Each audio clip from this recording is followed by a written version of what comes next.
Hi guys, எல்லாருக்கும் வணக்கம் and welcome back to my channel Thaiyalo Thaiyal. நான் உங்கள் சரண்யா. இன்றைக்கி வீடியோவில் நம்ம என்ன பார்க்க போகிறோம் அப்படின்னு பார்த்தீங்கன்னா ஒன்றுமே இல்லை காய்ஸ். பேசிக் திங்ஸ் என்னெல்லாம் பிகினர்ஸ்க்கு தெரியணும் அப்படின்றது தான் இந்த வீடியோவில் பார்க்க போகிறோம். ஸோ வீடியோ ஃபுல்லாக ஸ்கிப் பண்ணாமல் பாருங்கள். அப்போ தான் நான் என்னெல்லாம் டிப் கொடுத்துருக்கேன், என்னெல்லாம் சொல்லியிருக்கேன், என்னெல்லாம் தெரிஞ்சுக்கணும் அப்படின்றது உங்களுக்கு தெரியும். ஸோ வீடியோக்குள்ளே போகிறதுக்கு முன்னாடி நீங்கள் இப்போ தான் ஃபர்ஸ்ட் டைம் என் வீடியோ பார்க்குறீங்கன்னா மறக்காமல் சப்ஸ்கிரைப் பண்ணிவிடுங்க. பக்கத்தில் இருக்க பெல் பட்டனையும் கிளிக் பண்ணிவிடுங்க. அப்போ தான் நான் போடுற வீடியோ உங்களுக்கு நோட்டிஃபிகேஷனில் வரும். இப்போ வாங்க வீடியோக்குள்ளே போகலாம். ஃபர்ஸ்ட் நம்ம என்ன பார்க்க போகிறோம் அப்படின்னு பார்த்தீங்கன்னா சிசர் தான் பார்க்க போகிறோம். ஸோ இது துணி கட் பண்ணுற சிசர். துணி கட் பண்ணுறதுக்குன்னு தனியாக வச்சுக்கோங்க. இது பேப்பர், கேன்வாஷ் இல்லை த்ரெட்டு கூட நீங்கள் கட் பண்ணுறதுக்கு யூஸ் பண்ணிக்கலாம். ஸோ தனித்தனியாக சிசர்ஸ் யூஸ் பண்ணுங்கள். நெக்ஸ்ட் நம்ம என்ன பார்க்க போகிறோம் அப்படின்னு பார்த்தீங்கன்னா ட்ரிம்மர். இதுதான் ட்ரிம்மர். இது எதுக்கு அப்படின்னு பார்த்தீங்கன்னா நீங்கள் த்ரெட் கட் பண்ணுறதுக்கு உங்களுக்கு ஹேண்டில் பண்ணுறது ரொம்பவே ஈஸியாக இருக்கும். ஸோ அதனால் இது த்ரெட் கட் பண்ணுறதுக்கு யூஸ் பண்ணிக்கோங்க. இதில் பேப்பர் கட் பண்ணுறது அந்தளவுக்கு ஈஸியாக இருக்காது. அதனால் நீங்கள் த்ரெட் கட் பண்ணுறதுக்கு மட்டும் வச்சுக்கோங்க. இன்னொரு மெயின் விஷயம் என்ன அப்படின்னு பார்த்தீங்கன்னா துணி கட் பண்ணுற சிசரில் நீங்கள் தயவு செஞ்சு பேப்பர் கட் பண்ணவே பண்ணாதீங்க. அப்படி பண்ணிங்க அப்படின்னா இந்த சிசரோடைய ஷார்ப் போயிடும். அப்படி போயிடுச்சுன்னா நெக்ஸ்ட்டு உங்களால் துணி கட் பண்ண முடியாது. ஸோ இது ரெண்டுத்தையும் நீங்கள் பேப்பருக்கு, த்ரெட்டுக்கு அதுக்கு யூஸ் பண்ணிக்கோங்க. துணி கட் பண்ணுற சிசர் துணி கட் பண்ணுறதுக்கு மட்டும் வச்சுக்கோங்க. இல்லைனா மறுபடியும் நீங்கள் போய் கடையில் வாங்குற மாதிரி இருக்கும். ஸோ துணி கட் பண்ணுறதுக்கு, நூல் கட் பண்ணுறதுக்கு, பேப்பர் கட் பண்ணுறதுக்கு தனித்தனி சிசர் வச்சுக்கோங்க. அது ரொம்பவே நல்லதாக இருக்கும். நெக்ஸ்ட் நம்ம என்ன பார்க்க போகிறோம் அப்படின்னு பார்த்தீங்கன்னா பாபின் கேஸ் தான் பார்க்க போகிறோம். ஸோ பாபின் கேஸ் இதில் தான் நம்ம பாபின் வைப்போம். ஸோ இப்போ நான் என்ன பண்ணுறேன்னா இதை ப்ரெஸ் பண்ணால் அது ஓப்பன் ஆகும். ஸோ இதில் நம்ம பாபின் வச்சுக்கலாம். ஸோ இது பாபின் கேஸ். இதுதான் பாபின். ஸோ இதில் நம்ம நூலை சுற்றி இது உள்ள இப்படி ஃபிக்ஸ் பண்ணிக்கணும். இதை கொண்டு போய் மிஷினில் ஃபிக்ஸ் பண்ணணும். ஓகேவா? ஸோ இது பாபின் கேஸ், இது பாபின். ஓகே, நெக்ஸ்ட் நம்ம என்ன பார்க்க போகிறோம் அப்படின்னு பார்த்தீங்கன்னா பாபின் வைண்டர். இது எதுக்கு அப்படின்னு பார்த்தீங்கன்னா இந்த பாபினை நம்ம நூலை இப்படி ஒன்று ஒன்றா சுற்றிகிட்டே இருக்க முடியாது. அது ரொம்ப டிஃபிகல்ட்டாக இருக்கும். அதனால் இந்த பாபின் வைண்டருக்குள்ளே ஃபிக்ஸ் பண்ணிவிட்டு இப்போ மிஷினில் வச்சு நீங்கள் நூல் சுற்றினீங்கன்னா உங்களுக்கு ரொம்பவே ஈஸியாக இருக்கும். ஸோ அதுக்கு தான் இந்த பாபின் வைண்டர்.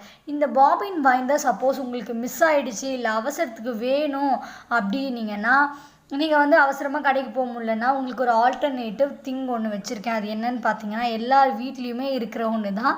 என்ன அப்படின்னு பார்த்தீங்கன்னா தொடப்பக்குச்சி. என்னடா இவ தொடப்பக்குச்சி கொடுக்குறாளே, இதையே யூஸ் பண்ணுறது அப்படின்னு சில பேர் யோசிக்கலாம். ஒரு அவசரத்துக்கு இன்கேஸ் நம்மளுக்கு வேணும்னா என்னங்க பண்ண முடியும். ஸோ இதெல்லாம் நான் அவசரத்துக்கு யூஸ் பண்ணுறது. ஸோ அதனால் அது நான் உங்களுக்கு ஒரு டிப்பாக கொடுக்குறேன். அவ்வளோதான். நிறைய பேர் யூஸ் பண்ணுவீங்களான்னு எனக்கு தெரியல. யூஸ் பண்ணிங்கன்னா கமெண்ட் பாக்ஸில் தெரிவிங்க. நெக்ஸ்ட் நம்ம இது தொடப்பக்குச்சி பின்னாடி கொஞ்சம் திக்காக இருக்கும் இல்லையா? ஸோ அதை வச்சு நம்ம இப்போ பாபினை இது உள்ளே என்ன பண்ண போகிறோம் அப்படின்னு பார்த்தீங்கன்னா போட்டுட்டு இதை மிஷினில் வச்சு நீங்கள் நார்மலாக எப்படி பாபின் வைண்டர் யூஸ் பண்ணுறீங்களோ அந்த மாதிரி நீங்கள் நூலை இதில் வச்சு சுற்றிக்கலாம். ஸோ இது ஒன்று. இன்னொன்று கூட உங்களுக்கு ஒன்று வச்சுருக்கேன். அது என்னென்னு பார்த்தீங்கன்னா ஒன்றும் இல்லை, ஸ்க்ரூ ட்ரைவர் தான். இது எதுக்கு அப்படின்னா உங்களுக்கு ஃபுட்லாம் மாற்றுறதுக்கு, டைட் பண்ணுறதுக்கு, லூஸ் பண்ணுறதுக்குலாம் நீங்கள் இதை தானே யூஸ் பண்ணுவீங்க. ஸோ உங்கள்கிட்ட இருக்கும். ஸோ இதை வச்சு கூட நீங்கள் நூல் இதில் பாபினை போட்டு சுற்றிக்கலாம். எனக்கு குச்சியை விட இதுதான் ரொம்ப பிடிச்சிருக்கு. ஏன்னா ரொம்ப ஈஸியாக இருக்குது சுற்றுறதுக்கு. ஸோ இதெல்லாம் ஒரு அவசரத்துக்கு நீங்கள் யூஸ் பண்ணிக்கோங்க. இது மூணுத்தில் நீங்கள் பாபின் வைண்டரை யூஸ் பண்ணுங்கள். இந்த குச்சியும் இந்த ஸ்க்ரூவும் நீங்கள் அவசரத்துக்கு உங்களுக்கு வேணும் அப்படின்னா சும்மா யூஸ் பண்ணிக்கோங்க. அதுக்கு தான் சொல்கிறேன். ஸோ நீங்கள் பாபின் வைண்டரே யூஸ் பண்ணுறேன்னா தாராளமாக பண்ணிக்கோங்க. அது என்ன ஒரு 20 rupees அவ்வளோதான் வரும்னு நினைக்கிறேன். ஸோ இது ரெண்டும் அவசரத்துக்கு தான். ஸோ இதுதான் bobbin winder.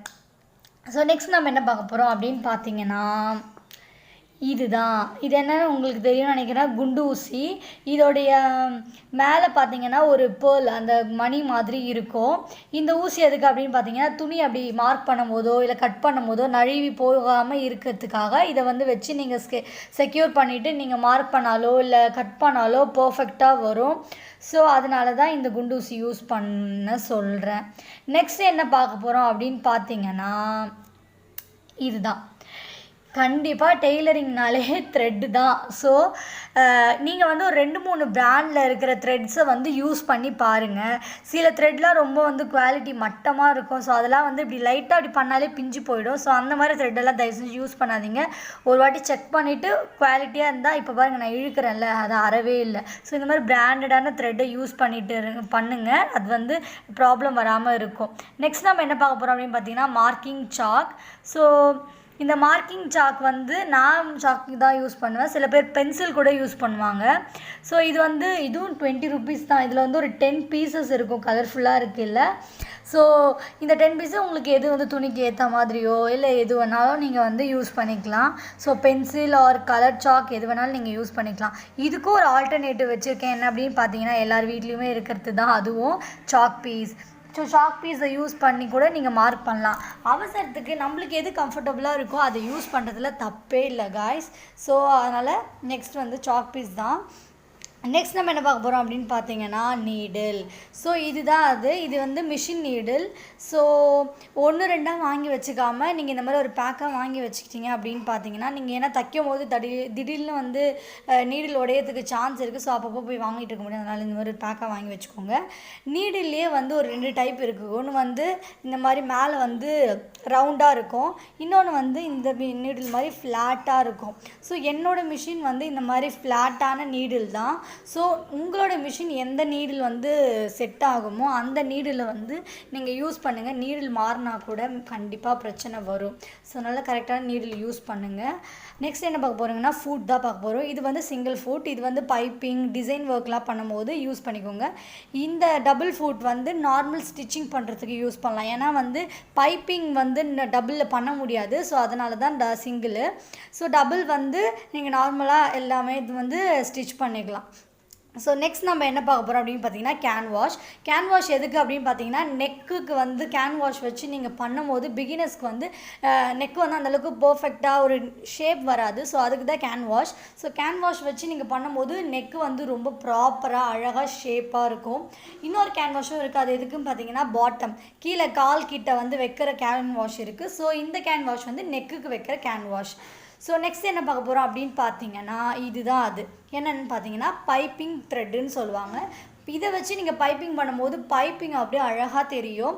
So starting பிகினர்ஸ்க்கான video தான் இது. ஸோ இதெல்லாம் வச்சு நீங்கள் ப்ராக்டிஸ் பண்ணிட்டு அப்புறம் நீங்கள் பைப்பிங் த்ரெட்டு கேன் வாஷ்லாம் இல்லாமல் பர்ஃபெக்டாக அழகாக தைக்கலாம் காய்ஸ். இது வந்து என்னோடய ஃப்ரெண்டு இல்லை சாரி மறந்துட்டேன். என் சிஸ்டர் வந்து ப்ரெசென்ட் பண்ணது. இது வந்து எதுக்குன்னா ஊசி அப்புறம் அதான் துணி தைப்பாங்கள்ல ஊசி அது அப்புறம் ஹூக்கு ப்ளவுஸ்க்கு வைக்கிற ஹூக்கு இதெல்லாம் வந்து அங்கே போட்டேன் காணாமல் போயிடுது. ஸோ அதனால் இந்த மாதிரி அழகாக தனியாக ஒரு பவுச் மாதிரி போட்டு அழகாக வச்சுருக்கேன். இதெல்லாம் ஃபாலோ பண்ணுமாங்க அப்படின்னு கேட்காதீங்க. சும்மா நான் பண்ணுறத உங்களுக்கு சும்மா சொன்னேன். நீங்கள் அதை கூட ஃபாலோ பண்ணணுன்னு அவசியம் இல்லை. நெக்ஸ்ட்டாக மறந்து போயிட்டேன் பாருங்கள். ஸ்கேல் வைக்க மறந்தே போயிட்டேன். ஸோ ஸ்கேல் வந்து உட்டன்னு பிளாஸ்டிக் ஆர் ஸ்டீல் எது வேணாலும் நீங்கள் யூஸ் பண்ணிக்கலாம். உங்களுக்கு எது ஈஸியாக இருக்கோ அதை யூஸ் பண்ணுங்கள். அப்புறம் ரூலர்ஸ் கூட இருக்குது. அது எதுக்குன்னு பார்த்தீங்கன்னா நெக்கில் கர்வ்லாம் போடுறதுக்காக. ஸோ அவ்வளோதான். நான் எல்லாத்தையும் சொல்லிட்டேன். உங்களுக்கு எதாவது டவுட்னா நீங்கள் கமெண்ட் பாக்ஸில் தெரிவிங்க. நான் ஆன்சர் பண்ண ரெடியாக இருக்கேன். ஸோ நெக்ஸ்ட் வீடியோவில் இதே மாதிரி ஒரு யூஸ்ஃபுல்லான வீடியோவில் உங்களை வந்து சந்திக்கிறேன். அது வரைக்கும் உங்கள்கிட்ட இருந்து கிளம்புறது நான் உங்கள் Saranya. Okay guys, bye, ta-ta.